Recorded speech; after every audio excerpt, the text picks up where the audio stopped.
எவர்கள் தீமையை சம்பாதித்து கொண்டிருக்கிறார்களோ மேலும் தம்முடைய பாவங்களிலேயே உழன்று கொண்டிருக்கிறார்களோ அவர்கள் நரகவாசிகள், அதில் அவர்கள் என்றென்றும் வீழ்ந்து கிடப்பார்கள். இப்போ இது அல்லாஹ் என்ன சொல்கிறான்னா, ஒரே பாவத்தை தொடர்ச்சியாக செய்கிறது அது எதில் வந்துடும் அப்படின்னா, அது குஃபரில் வந்துடும்.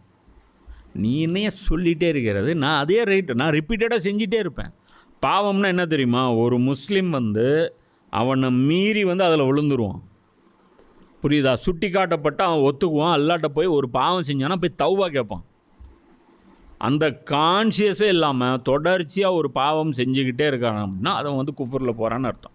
அதே மாதிரி அஸ்ஸா மாறு செய்தல், அவன் எல்லாம் இது அஸ்ஸா அப்படிங்க, இதுவும் பாவம். இந்த இடத்துலையும் குர்ஆன் என்ன சொல்லுது, 79 அத்தியாயத்தில் 21 வசனம், அவன் பாவம் செய்தான் அல்லாஹ் சொல்கிறான். அஸ்ஸா இதுவும் பாவத்தை அல்லாஹ் குர்ஆன் அரபியில் சொல்கிறான்.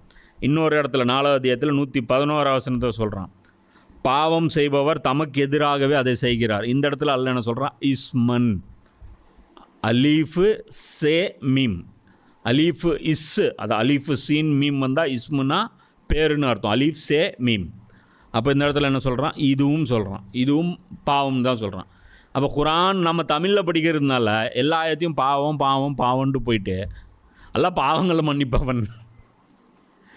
புரியுதா? பாவங்களை மன்னிப்பவன், குஃபரை மன்னிப்பவன் இல்லை, பாவங்களை மன்னிப்பவன், ஷிர்க்கை மன்னிப்பவன் அல்ல, பாவங்களை மன்னிப்பவன், ஜுலுமை மன்னிப்பவன் அல்ல, பாவங்களை மன்னிப்பவன், கலகத்தை மன்னிப்பவன் அல்ல, பாவங்களை மன்னிப்பவன், ஃபசாத மன்னிப்பவன் அல்ல, ஃபாசிக்க மன்னிப்பவன் அல்ல. புரியுதா? நீ செய்கிற பாவம் என்ன லெவலுக்கான பாவங்கிறத அல்லாஹ் முடிவு பண்ணுவோம். அப்போ இதில் சிம்பிளாக புரிஞ்சுக்கணும், அல்லாஹ்வுக்கு ரொம்ப கோபம் வர்றது அல்லாஹ்வுடைய சட்டத்தை விட்டுட்டு வேற ஒரு சட்டத்தை ஃபாலோ பண்ணுறது. அது எந்த விஷயத்தில், இது எந்த விஷயத்தில் கோபம் வந்துடுது? முன்னாடி ஃபுல்லாக இது தான் அல்லாஹ் ஸ்டோரி பேசுகிறான். என்ன பேசுகிறான்? மனிதர்கள் அனைவரும் சமம், சிலர் அந்த பாவத்தை செஞ்சால் பாவமாக கணக்கிடப்பட்டு தண்டிக்கப்படுறது, சிலர் அந்த பாவத்தை செஞ்சால் அந்த பாவத்தை அவங்க செஞ்சதை நீங்கள் கேஸ் கூட ஃபைல் பண்ண முடியாது. இந்த மாதிரி டபுள் ஸ்டாண்டர்டு இருக்கக்கூடிய ஒரு செட்டப். இந்த செட்டப் யார் பண்ணுவா? நான் சொன்னேன்ல, இரும்பு கரம்.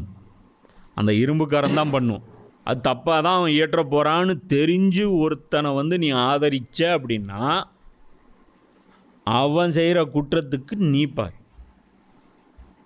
புரியுதா இல்லையப்போ?